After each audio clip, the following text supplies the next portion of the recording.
যে রাঁধে সে চুলও বাঁধে, তারই কাঁধে গোটা সংসার। কিন্তু রাস্তায় বেরিয়ে যদি হঠাৎ কোনো দুষ্কৃতীর পাল্লায় পড়তে হয়, সাহায্যের জন্য আশেপাশে যদি কেউ না থাকে, আত্মরক্ষার অস্ত্র তখন ক্যারাটে।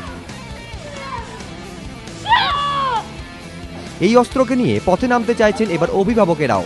হরিশ মুখার্জি স্ট্রিটের হরিশ পার্কে বাচ্চাদের ক্যারাটে প্রশিক্ষণ দেওয়া হয়। রবিবার সেখানে ক্যারাটের প্রশিক্ষণ নিলেন বাচ্চাদের মা কাকিমারাও।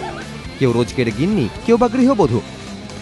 আজকালকার দিনে আমাদের মেয়েদের রাস্তায় চলার জন্য আমাদের বারবার কত কিছুর সম্মুখীন হতে হয়। এই যে বেসিক কয়েকটা জিনিস আমরা জানতে পারছি, যে পেনটা সাথে থাকলে বা আমব্রেলাটা সাথে থাকলে বা ব্যাঙ্গেলসটা দিয়ে আমরা কিভাবে কি করতে পারি। সবসময় তো পালিয়ে যাওয়াটা কোনো সলিউশন না। আমি পালাতে পারবো না, হয়তো এমনভাবে জোরে হাতটা ধরলে পালাতে পারবো না, তখন সেই মুহূর্তে এই জিনিসগুলো আমার মনে হয় খুবই কাজে লাগবে। এটা শিখে আমরা একা একা এখন মনে হচ্ছে 100% কনফিডেন্স আমাদের মধ্যে চলে এসেছে, বা আরও কোর্স করলে আরও কয়েকটা সিটিংয়ে থাকলে আমরা পাবো। এবং আমাদের একা একা চলাফেরা করার যে ভয়টা, আমরা যে নিরাপত্তা বোধ করতাম না এতদিন, সেটা আমাদের মধ্যে চলে আসবে। এবং আমি চাই আমার মতন আরও অনেক মহিলারাই এগুলো শিখুক। কখনো ছাতা, কখনো বা হাতে থাকা পেন দিয়ে কিভাবে দুষ্কৃতীদের কুপকাত করা যায়, সেই প্রশিক্ষণই দেওয়া হলো ক্যারাটে শিবিরে।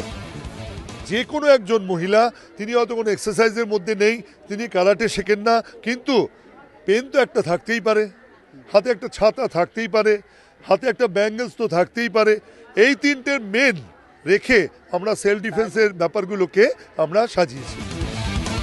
প্রথম দিনে যেরকম সাড়া মিলেছে, তাতে প্রশিক্ষণকারী সংস্থার আশা আগামী দিনে আরও অনেক অভিভাবকই ক্যারাটে শিখতে আসবেন। হিন্দোল দে, এবিপি আনন্দ, কলকাতা।